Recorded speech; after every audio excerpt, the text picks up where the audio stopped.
Hello, women's hockey fans. Welcome to a special episode of the Founding Four podcast. I am your host, Erica Lindsay Ayala. This episode of the Founding Four podcast is special because it is the official merger of the Founding Four podcast, which has been running for several seasons now, and the brand new social justice in women's hockey YouTube series that I created this off season. The world is going through a reckoning, an awakening of voices calling, demanding for an end to racial and social injustice. And the women's hockey space, as I said in the 9 newsletter, has finally entered the classroom. Now, for those of you who are familiar with my work, I've written about BIPOC players, Black players, Latinx players, Indigenous players throughout my writing career. And the question I've always grappled with is, although most of them, not all, but most of them did not feel that they experienced overt racism in the hockey space. A lot of them talked about their family having to deal with racism, and all of them talked about having to deal with microaggressions.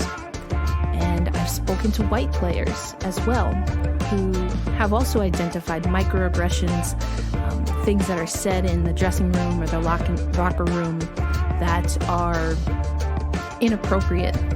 But the women's hockey space also has told me over the years that they didn't feel that they were comfortable speaking out against those things. And so for me, that meant that there was a lot of education that had to be done in women's hockey.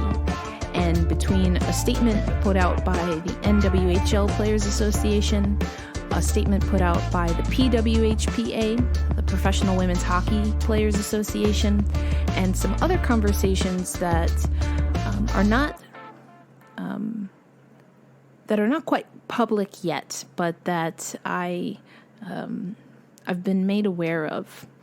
I do think that women's hockey is at a place where they are willing to, at minimum, identify that racism exists in hockey and in the world, and to educate and take action to make women's hockey, and hopefully by extension the greater hockey community, a truly welcoming and accepting space, but a space that's also intolerant of racism and bigotry.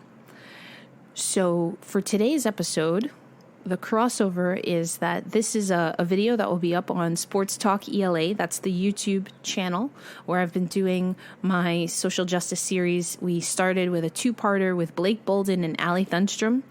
Highly recommend that, and will eventually be over here on the Founding Four. I'll archive it here in audio. I've spoken to Soraya Tinker, Liz Knox, and talking about social justice, talking about racism in hockey and how to have that conversation. But for today, Liz rejoins me along with Sarah Nurse, and they are going to talk about the PWHPA statement, and I'll read that for you a little bit. It's a long statement, so I'm not going to read the whole thing, but the link will be in the bio, so you can check that out.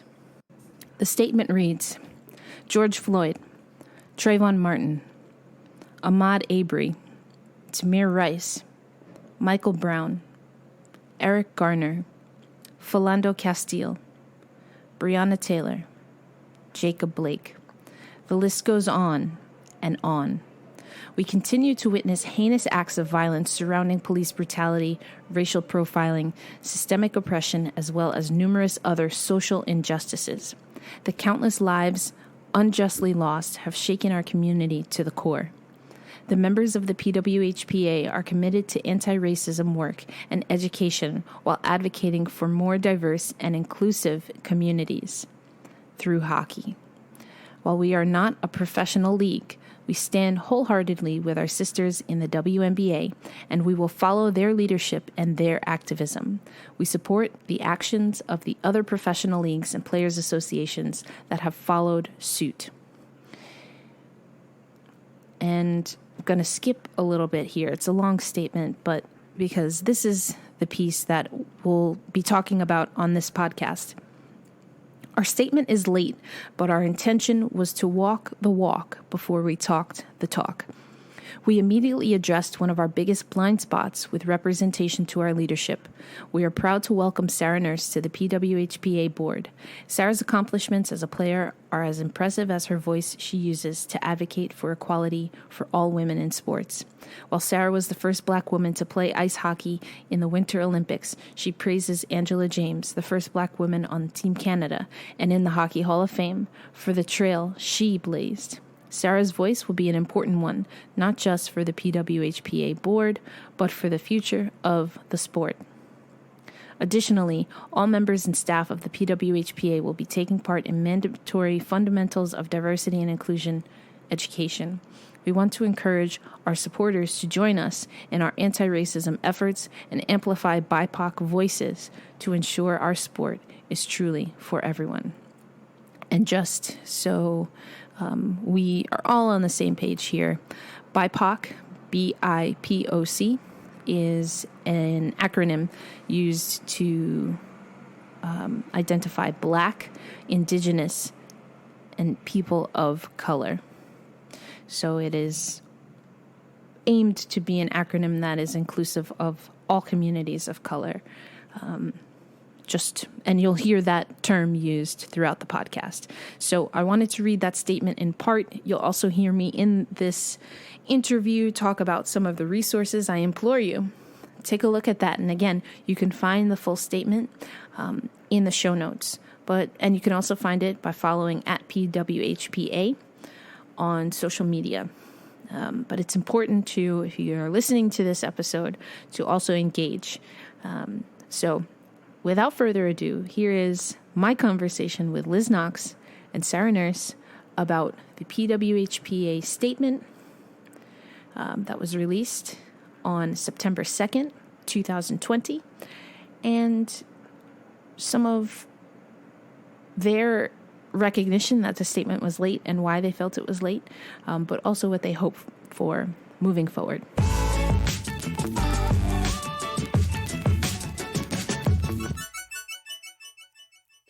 Erica Ayala here with Liz Knox and Sarah Nurse of the PWHPA. And we're talking, it's been about a day, a little over 24 hours since the PWHPA statement came out, and lots of news came out regarding not only what the organization hopes to do in conversation about racism, racial injustice, but also some changes in leadership. So first of all, thank you both for joining me here to talk a little bit more about the statement and kind of your both of your roles in it. So Liz, Sarah, first thing I like to do, especially in getting into conversations about race and racism, is like, let's do a check-in. Like what's the vibe today? What was something good that happened in your world today? Oh, goodness. Well, actually, yesterday I ended up hanging out with Natalie Spooner, and we actually had a nice little sleepover. So we woke up, had some coffee, had some breakfast. And it was nice because I haven't had, like friends in a while just because of the whole COVID and everything that's going on. So it's always nice to just get away and hang out with your friends. I love that. Yeah, nothing groundbreaking on my end. I just went to work today, and I'm lucky to be sitting here with you guys talking. Aw, always a pleasure. Always a pleasure. So, what about you? Oh, thank you for asking. Like, no one ever asks me that. But I was talking to Noxie a little bit, and I got some great shopping in. So that's always good. I'm doing a feng shui here. Got my green plants. So I just had a nice, relaxing day before what will be a jam-packed evening of women's sports. So I can't complain either way. So I'm good. But thank you for asking. All right, so we're going to get into the PWHPA statement, and it's the statement on diversity and inclusion in hockey. And the one thing that I really enjoyed about the statement is that, it really aimed to, from my perspective, tackle some of what can come after just a statement, and there are resources in there, etc. But the one thing that I do just want to get into right away is that the statement also acknowledged that the statement was a little bit late. So I did want to talk about some of the conversations that the PWHPA had there, because, in part, it seems like the statement was late because there were some things that you as an organization wanted to talk about. So, Liz, why don't we start with you? Just kind of reaction to like, hey, yeah, we know the statement's late, but in your perspective, why was yesterday the right time to put out this statement? Yeah, I mean, I definitely think, from a PR standpoint, would we have liked it to be a little bit earlier? Definitely. Just from everything that was happening, as a board, we wanted to make sure that we had kind of everything. We want to tackle all the issues that we had in mind, right? And part of that obviously was talking to some of our BIPOC players. So logistics of that is one part of it. And obviously, like, I just text Nurse like pretty much every day now. We're like besties. I just like hit her up and be like, hey, how's your day going? Like, let's talk about race and hockey, like probably for the last month. So, I mean, that was my first point of contact. And then it was really more about branching out from there. And we don't want to put the work just on Sarah to speak for all the BIPOC players in women's hockey. So, there were some bigger conversations that happened. That's like a little bit of a teaser of things to come. And of course, we reached out to people that we trust and writers and scholars that we trust to be like, let's not just throw out some hollow words. Let's not just say something. Let's make sure that there's action behind it. And so a lot of moving pieces very quickly and also not quickly, right? I mean, the statement was late, but it was important to us that there was work behind it. So, I mean, it was, I'm proud of what we said. I'm proud of the actions that we're, going to put in place and that we already have. And Sarah, I want to go to you because as a lot of things were playing out as far as conversations in social media, I had noticed that you had taken an active role in sharing information, me not being in Canada. I mean, I don't know of things that happen north of my border. But you were one of the people that I could kind of rely on to, get a finger on the pulse of what is happening in Canada, but also you're just having your voice and loaning your voice to a time where the larger hockey community has not been very comfortable. It's been you and Soraya Tinker has been great. So I want to get your perspective on the timing of the statement and maybe some ways that, as you told Emily Kaplan, that you've been able to kind of really challenge your peers to think differently about how to approach racism in women's hockey. Mm-hmm. Obviously, as Liz mentioned, the timing of our statement was far too late. We would have loved to have gotten that out sooner, but with all the moving parts and what we actually wanted to accomplish, it did take a little bit of time. But I think even with us taking the action and myself getting put onto the board, I hope that when these things continue to happen and the next time things need to be done, we can be quicker. Like, we want to be proactive in that approach. And so with the PWHPA statement out, we wanted to take action and we wanted our statement not to be empty words because that's not meaningful. I know when I read statements like that, they really tick me off. And that's why we, as a Players Association, worked very hard on the statement. We worked on it for hours. And I think with my own addition to the statement, I was able to bring up points that may not have been thought of if there was only maybe 7 other women working on it, right? Because I have a different perspective, I have a different experience. And so, I mean, by Knoxy bringing me in, we've been able to have great conversations, not only in the last few months, but we've been able to establish a pretty good and open relationship. And I think it's been pretty mutually beneficial because, again, if there's something that I haven't been happy about, Knoxy's kind of been my connection to the board. And so it's just opening up those lines of communication so that we can ultimately make our women's hockey world a better place. Yeah, and you obviously alluded to the fact that Liz Knox has been a member of the board, but has stepped down for you, Sarah, to have that space. So, I want this to be just like a cut and dry logistical question here. But, Liz, was there a way for you to to also be on the board, or, was this something just kind of written in how the PWHPA is operating, that there are only a certain amount of players? Just if you could, explain that a little bit to viewers. Yeah, logistically, we have to have an odd number so that when certain things go to a vote, that there's definitely a majority.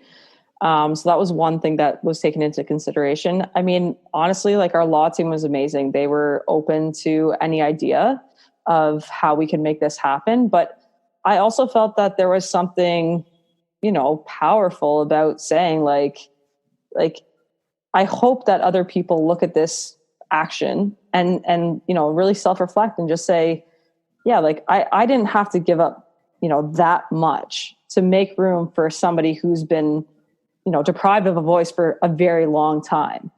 And like, it's a sidestep, in my opinion, for me.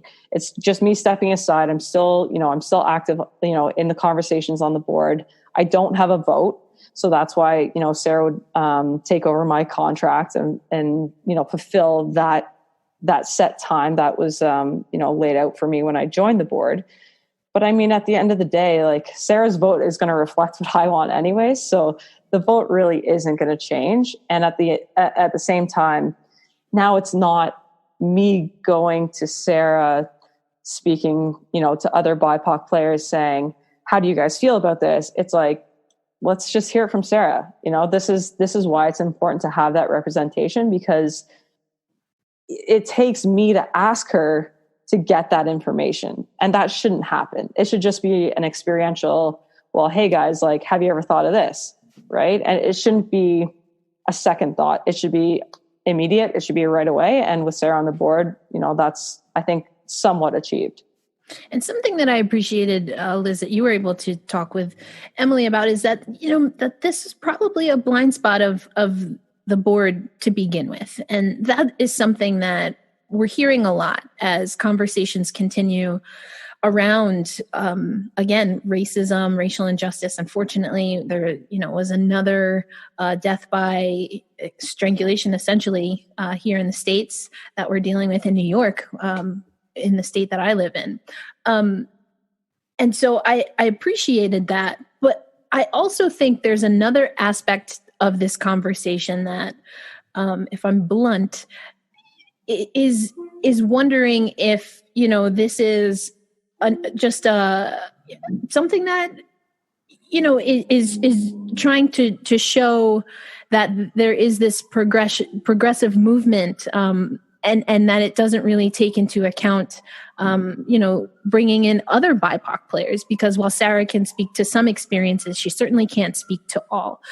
So Sarah, I actually want to bring this conversation to you, because I know it's loaded for sure, especially as a BIPOC person, a person of color. We are often asked, quite frankly, and often struggle with, is our place because of on our own merit, or is it because of some kind of, hold on one second, it's very loud on I live like right on a main street and between like 3 hospitals, so Jeez.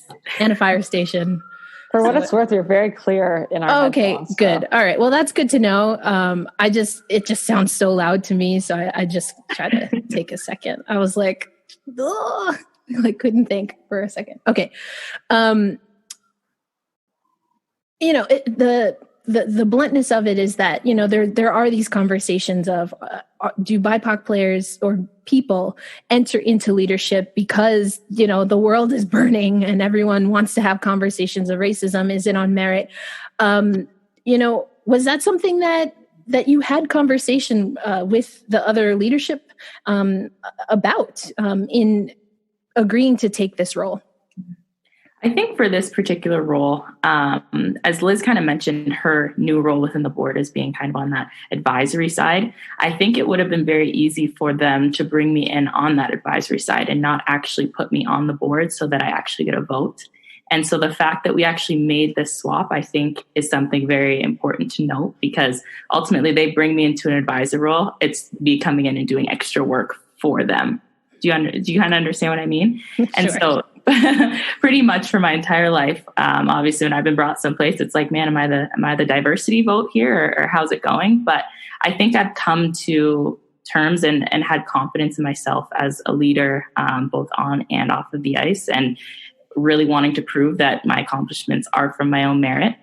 We talked about racism in women's hockey. And I remember, Erica, we did an interview probably last year where you discussed racism in women's hockey. And I remember being kind of dumbfounded about that interview that we did, because I was like, I know my personal experiences and I've never actually been outright called a racial slur, right? But I was like, is there racism in women's hockey because there are no women of color in hockey? And that interview just completely dumbfounded me, because I was like, well, why aren't there women of color in hockey? And that's what ultimately, like, I want to step in this leadership role and help change and help show little Black girls, little Indigenous girls, little girls of color that they can step up and be a part of the hockey world. Like, that's my ultimate goal, because I know if I would have been able to see a woman color in a leadership role in hockey at all, I would have been pumped for it. And so I just want to help. If I can be that one little piece of inspiration for some little girl, like, that's what I want to do. Like, not to pump Sarah's tires at all, but like, this has been like, without either of us knowing, this has been like an ongoing weird sort of interview. Like, every time I confide in Sarah, like, I confide in her with like my own personal feelings too. And she confides in me, and like, not just about race, but just about, women's hockey and our struggle in general. And like, every little time I'm like getting a little bit of information about Sarah and like how she thinks. And like, obviously she's an amazing hockey player and a superstar and like deserves all the accolades she gets that way. But also, like, she really does think about other people's, we've had conversations about where does a non-national team member fit in this dialogue, or where does a trans member fit in this dialogue? Like, how do we, support our LGBTQ community? And I was like, I'm not going to lie, I love Sarah. But when I first met her, I was like, me and her have nothing in common. Like, I did not think this was going to be a friendship that would grow the way it did.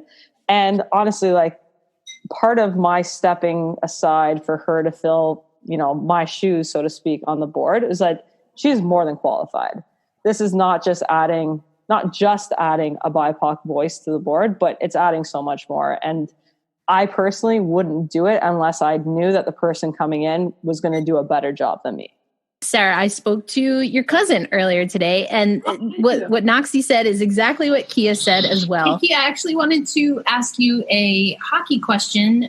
Your cousin was named to the PWHPA board for her women's hockey organization, just given conversations that quite honestly don't often happen in hockey. I know obviously your brother plays hockey as well, but I just wanted to know if you had any reactions to Sarah stepping up into a leadership role and hockey, women's hockey, really taking on racial injustice. Yeah, obviously I'm proud of Sarah for stepping into that role. It's not easy to be there and speak up and know that, majority of the time there's going to be people who agree with you and a lot of people who don't. But I appreciate the fact that she's willing to step up there and really share her side of the story, be able to be a voice for some people who don't necessarily have that platform to do that. And she's someone who's outspoken. She's a great person. She's had her own experiences and fought through them, and she's resilient. So I think it'll be great that she's up there and really making a difference. With myself, kind of being in this leadership role, I obviously have good connections with the other Black, Indigenous players of color within our organization. And so I think that it's great that I have that dialogue already open. I talk to Blake Bolden all the time. I talk to Bridget Laquette. And so it's just having those lines of communication open and having somebody that, they know and trust in this position. And so that's something that I also want to add, because again, my experiences are very different than Blake's. They're very different from Bridget's. And I want to make sure that their voices are heard as well. And that's extremely important, especially in a space where, compared to your cousin, that's in a league that 80% of the players are Black. That's not your experience at all, to your point. And going back to a conversation that you and I had, I think around February or March, one of the things that you said is that there are still things that you still have to learn, and that there are experiences that, regardless of if it's someone that identifies the way that you do, that again, that lived experience is different. And I think that also is what I enjoyed about the statement, because there were educational resources, there were organizations that were named, and some action steps. So, Sarah, I'll go to you first. When it came to pulling that together, I mean, what did you want, or what was the hope from your perspective of what that could do, and how that could make this PWHPA statement different than what is already out there, specifically in the hockey space? I think for us, when we were pulling resources and thinking of things that we wanted to provide to our fans and supporters, is one thing that was very important to understand is the PWHPA, our fan base, majority white, right? And so we wanted to provide resources that maybe they had never even thought of looking for, they didn't know existed. And we also wanted to amplify BIPOC voices. And so there are different resources on that, or educational resources on that guide, that we wanted to amplify. And we realized that their voices are very important, not only in society, but in the hockey world. It's going to be relevant to the people that follow us. So it was very important for us to do that. I mean, in my Instagram, I've had a link of resources up for the last couple of months that people can go and check out, because they're important pieces of information out there. I mean, we have Dr. Courtney Cito's Anti-Racism in Sport paper, and it's an incredible paper to read. And I was fortunate enough to be on the call where they actually answered a bunch of questions going through the paper. And it's something that everybody should read. It's pretty eye-opening. And again, that was one of the things that we provided, because we think it's important for our fans and our supporters to really grab a hold of. And Liz, I know that you have been talking about Dr. Courtney Cito's work, and I have had conversations with her. But, you know, I also want to think about, you know, ways that, again, compared to what we've seen in hockey, thinking about even the Hockey Diversity Alliance, some of what happened as hockey returned to play. From your perspective, Liz, you know, what makes this statement different, and what is your hope regarding the resource list, and how women's hockey fans, or just hockey fans in general, will engage with that? Yeah, I mean, I think, I think that we aspire to be the group that can change the culture of hockey. I mean, it's a pretty lofty goal, but not to throw too much shade, but the NHL has a long way to go, you know, and I kind of said that in my article with Emily. We can have you can play nights and we can say hockey's for everyone, but if you really mean it, I mean, the PWHPA and women's hockey leaders in general want to be the standard of saying, okay, you know, if you guys want to start somewhere, start with us, because we're going to bring our allies with us. You know, we're going to bring our supporters with us. And then, as Sarah was saying, we have we're reaching such a diverse group as fans. And I think that we need to be, better representation for that. And moving forward, I mean, that would be our goal, is just to, I think I kind of said in the article, like, we're trying to balance how much we want to fit in and how much we want to stand out. And in hockey culture in general, as women, that's been something that we've always struggled with. We are a different game, but we're not so different that you can't love watching us. And we are different athletes. I mean, I would say 99, if not 100% of our athletes are well-educated, articulate, driven individuals, and they deserve a voice. Our BIPOC players deserve a voice. They've come through university and they're scholars. And, I think that we're kind of trying to figure ourselves out a little bit right now. And it's unfortunate that it's taken to 2020 to hit that maturity. But at the same time, the women's game is relatively young in terms of how much growth we've seen over the last 100 years. And, but I think we're kind of at that point now where we're looking for that tipping point. We're looking for that boiling point to just take off. I mean, I think we're finding our voice, we're finding our advocacy, and, good things can happen from that. I love that. And I have certainly inserted myself into the conversation of women's sports, really wanting women's hockey to look at the WNBA as a model in all ways, not just in kind of how they were supported and are still supported by the NBA, but also what they've done in the social justice space. So loved to see a little shout out to the WNBA in the statement. But the WNBA has been so consistent, but that consistency has come at a cost. I mean, it's draining. It's 4 years ago, no one wanted to talk about Maya Moore. And there were police officers that walked out and did not offer private security, because they wore shirts that said change starts with us. Flash forward to 2020 and everyone's writing about Maya Moore because she took 2 years away from her sport to help a family friend and to really talk about prosecutorial, that's a tough word to say, so tough, misconduct, and has really, stayed focused. This is still the entry point for the PWHPA and for women's hockey. But I wonder if either of you has given thought to, in the scope of all that is social justice, anti-racism work, is there something that you're very drawn to when it comes to being able to carve out that space in women's hockey? Sarah, maybe we'll start with you. Mm-hmm. I mean, with looking at the women of the WNBA, like, they're absolutely incredible. You look at them and what they've been doing for the last 4+ years. They've been true leaders in this space. And you can look at other professional sports leagues and they've been looking at the WNBA. Change starts with us. Like, that's something that resonates so much with me, because I think as women's hockey players, we struggle with the fact of, do we want to stand up and say something? Because we don't get brought into the conversation at all. We're left behind all the time. People say they don't care about us. And so it's like, we struggle with the fact of, okay, like, we kind of want that recognition. Like, we want to be out there. We want to be playing the sport we love, like the WNBA players, but we're not there yet. And so it's like, using our platforms, is that going to set our sport back? But I think what's important is, like, to understand that, hey, historically, if you want something to change, like, bring women to the table, because they get it done. And so I think in the hockey space, like, we can be leaders here. I like to think of us as women's hockey players, like, we're pretty open and inclusive, and we want to drive that even more forward with our racism efforts, because ultimately we have a big LGBTQ community. And it's like, okay, let's add people of diverse races.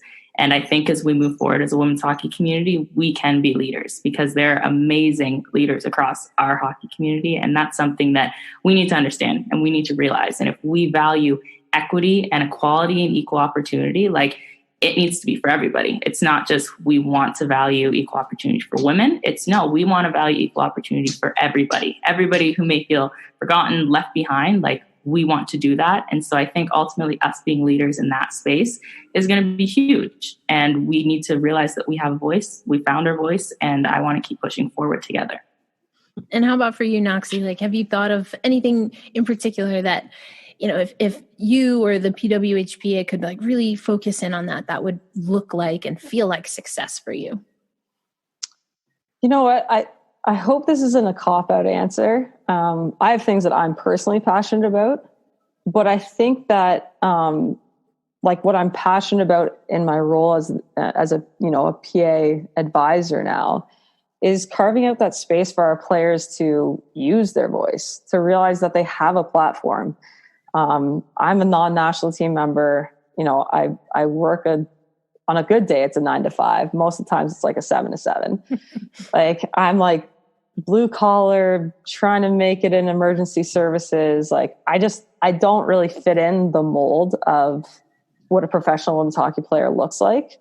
And I think that I'm trying to use the platform that I do have to show other players that, yeah, like, you may get some bad reviews. You may say the wrong thing sometimes. Like, you may get Joe Hockey 9877248 saying, like, hey, go back to the kitchen. But, like, at the end of the day, like, you do have people that follow you. You do have kids and friends and allies and people that you meet over social media that actually look at you and say, hey, like, you have a voice. Like, I want to know what you think about this. And I think that it's a really untapped market in women's hockey because I know the players that I've played with and against. And as I was saying earlier, they are educated, intelligent people that are, as Sarah was kind of alluding to, a little bit afraid to say something. And so I think in terms of carving out space, and especially in the hockey world, which quite frankly lacks a lot of personality on the men's side, like, until after retirement, and then they all have, whatever podcast or broadcasting, whatever, be a personality. They're like, good will come of it. Be a personality, talk about things that you're passionate about, advocate for your teammates. If it comes from a genuine place, you'll never have to question why you're doing it.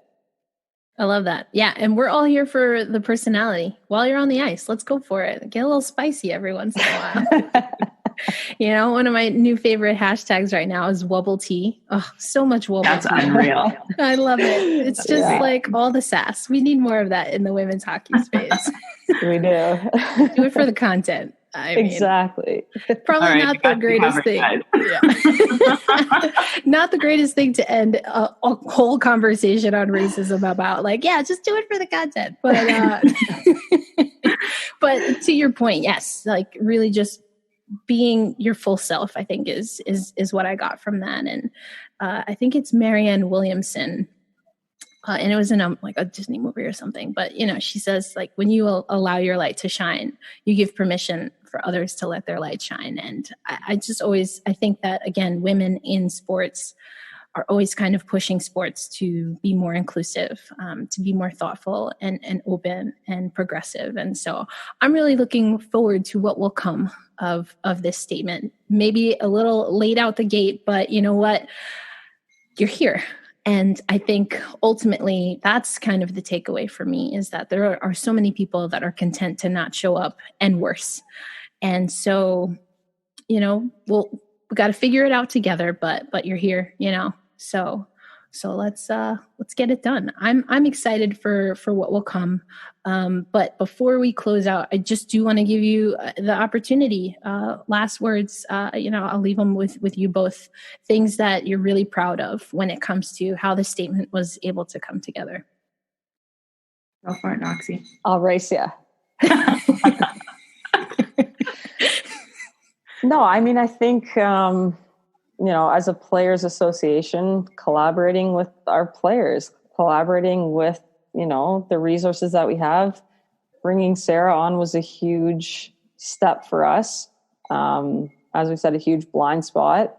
She shared her resources, and again, that comes from a genuine place. That comes from, her passions, and that's, added value to the board. And we need to keep growing from there, because she's just one individual, albeit an amazing individual, but, she cannot speak for all of our BIPOC players. And I think this is just step one. I think that's what I'm most proud of, is that as a board, we recognize this is just step one. Yeah. And I think just to kind of go off of that, being in the conversations over the last little bit, and just seeing the genuine care and wanting to get this right, and wanting to make this right, and really actually taking a stance, because there have been so many statements that have been umbrella statements and not really, I guess, drawing a line in the sand. And I think I'm proud of us for drawing a line on the sand and saying, this is where we stand on this subject. Basically, if you're not on the bus, this is where we're going. If you're not on, you can get off, because we want to make hockey an inclusive space. And if you're not on board, we don't need you, essentially. And so I'm very proud of the direction that we're going. Okay, with the tea. It's true. I saw a quote the other day. I think it was, I don't remember who said it, but it was saying something about it's not about the speed, it's about the direction. And I know we were late with the statement, and I'm not super impressed. I'm a little disappointed that we were late with the statement, but I like the direction that we're going in, and I hope that we continue that way. I love it. Well, Liz Knox, Sarah Nurse, as always, thank you so much for your time. And like I said, I look forward to seeing where this will come, but don't worry, I will challenge you as well. We hope that's what you're here for. I love it. And again, I want to thank you for listening. special shout out to those who are already a member of the Patreon posse. You know that I have been wanting to build a podcast network. I didn't see a YouTube channel coming, but video is an important storytelling element and wanted to encompass that as well.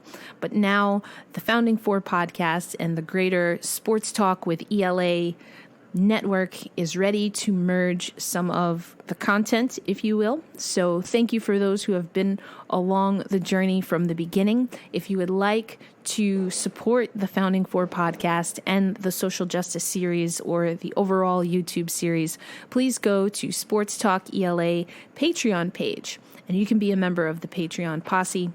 I appreciate those, again, that have helped me embark on this journey. I've asked questions to the Patreon posse as I was trying to figure out, should we rename Founding Four? What do you think about conversations about social justice and racism in hockey?